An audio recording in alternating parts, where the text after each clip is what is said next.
극동 러시아는 우리 기업에게 기회의 땅이 될 수 있을까? 안녕하십니까. 이것이 진짜 러시아다 에따라시아입니다. 러시아에서는 코로나 확산이 심상치 않습니다. 확진자 수가 중국을 넘었고 벌써 10만 명도 넘겼습니다. 그럼에도 지난 4월 20일 연해주 정부의 셰르비나 제1부지사는 코로나로 인한 경제적 손실에 예산을 재분배하게 되더라도 극동 개발 프로젝트는 예정대로 추진할 것이라고 했습니다. 러시아가 얼마나 극동 개발에 공을 들이는지 알 수 있는 대목입니다. 러시아 정부가 극동 지역 개발에 적극적으로 나서기 시작한 것은 2012년 정도. 2012년 중앙부처로 극동개발부를 신설했고 블라디보스톡에서 에이펙을 개최했습니다. 2015년부터 푸틴 대통령이 참가하는 동방경제 포럼을 매년 개최하고 있습니다. 2014년 크림반도 병합으로 미국과 EU가 러시아에 경제 제재를 가한 것도 러시아의 극동개발에 불을 붙였습니다. 극동개발을 발판 삼아 아시아 태평양 국가와 경제협력을 더 공고히 하고 서쪽에 치우쳤던 경제를 동쪽으로 균형 있게 발전시킬 수 있으니까요. 당시 극동개발부 차관이었던 막심 쉐레이키는 한 세미나에서 러시아 국가 문양이 쌍두독설이인 이유는 서쪽만 보지 않고 동쪽도 바라보기 때문이다 라고 이야기한 적도 있습니다. 그런데 러시아가 이렇게 극동개발이 열심인 이유는 무엇일까요? 아태지역 국가와 협력 강화, 극동 자원 개발 등 여러 가지 목적이 있겠지만 그 핵심에는 바로 극동 러시아 인구 증가가 있습니다.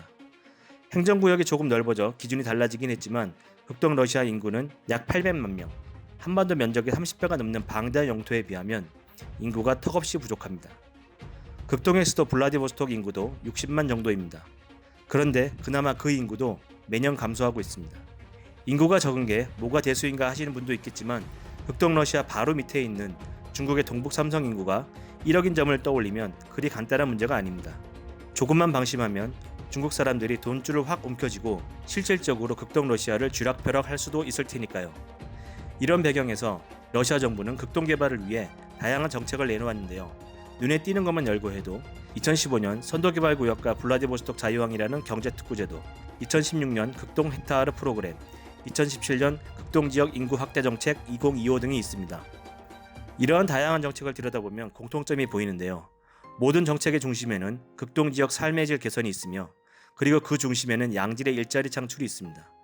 인구 증가를 위해서는 좋은 일자리가 필수적으로 많아야 하기 때문입니다.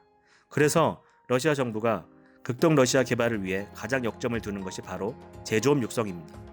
안정적이면서 사회적으로 파급 효과가 있는 고용을 창출하기 위해서는 제조업이 반드시 필요한데 극동 러시아에 있는 탄탄한 공장이 없다 보니 젊은 사람들이 서부 러시아로 많이 이주했고 그래서 인구가 자꾸 줄었던 것이죠.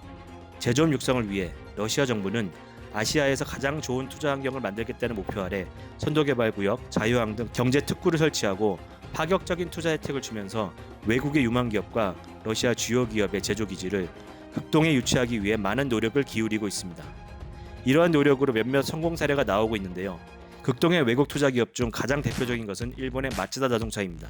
2011년 러시아의 솔레르스와 합작법인 마츠다 솔레르스 매니팩처링 루스 MSMR을 설립하고 블라디보스톡에서 2012년부터 SUV 모델인 CX5를 생산하기 시작했는데요. 러시아 정부의 MSMR에 대한 지원책을 보면 얼마나 지대한 관심을 가지고 있는지 알 수 있습니다.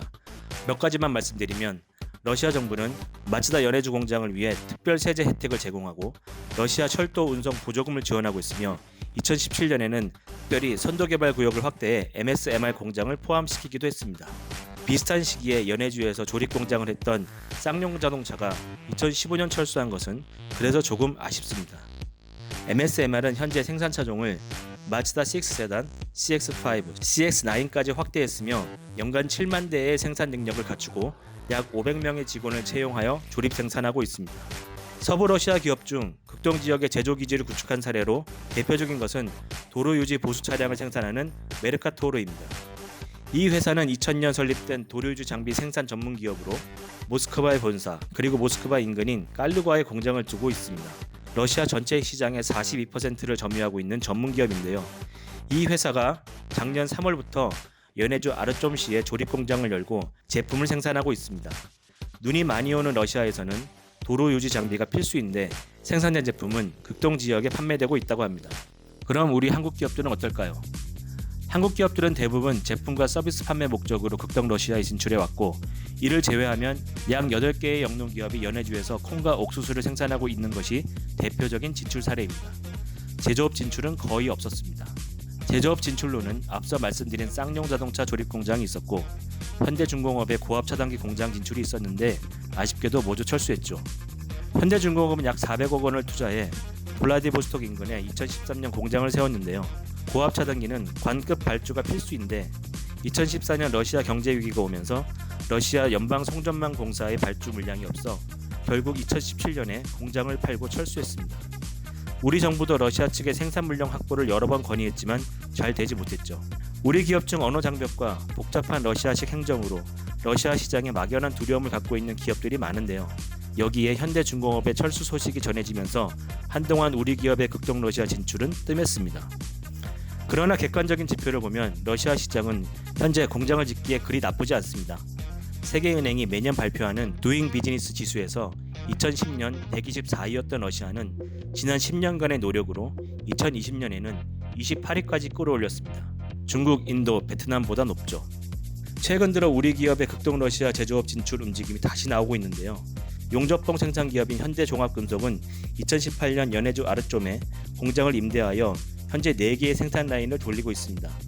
생산된 용접봉은 극동 러시아 최대 조선소인 지베즈다에 납품되고 있다고 합니다.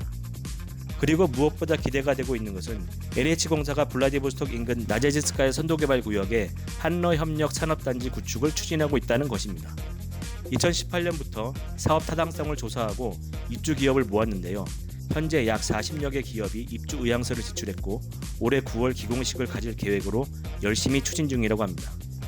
그동안 극동 러시아는 인구가 적고 시장이 분산되어 있는 데다 임금도 동남아에 비하면 저렴하지 않아 한국 기업들의 관심이 적었습니다. 그러나 극동 러시아는 수산, 목재, 지하자원이 풍부한 데다 배후에 중국 동북 삼성의 1억 인구 시장을 두고 있어 잠재력이 있는 곳입니다. 특히 북한 시장이 개방될 경우 그 폭발력은 상상을 초월할 것입니다. 또한 최근 일본과 소재 공급을 두고 갈등이 심화되고 코로나 사태로 중국 공장이 문을 닫는 상황을 보면서 많은 북방 전문가들은 우리 기업들이 극동 러시아를 눈여겨볼 때라고 이야기합니다. 아직 다듬어지지 않은 시장입니다. 그러나 나중에는 가치를 매길 수 없는 시장이 될 수도 있습니다. 우리 기업들이 늦지 않기를 바랍니다. 그럼 진짜 러시아를 알고 싶으시면 구독, 영상이 마음에 드셨다면 좋아요를 부탁합니다. 이상 에따라시아였습니다.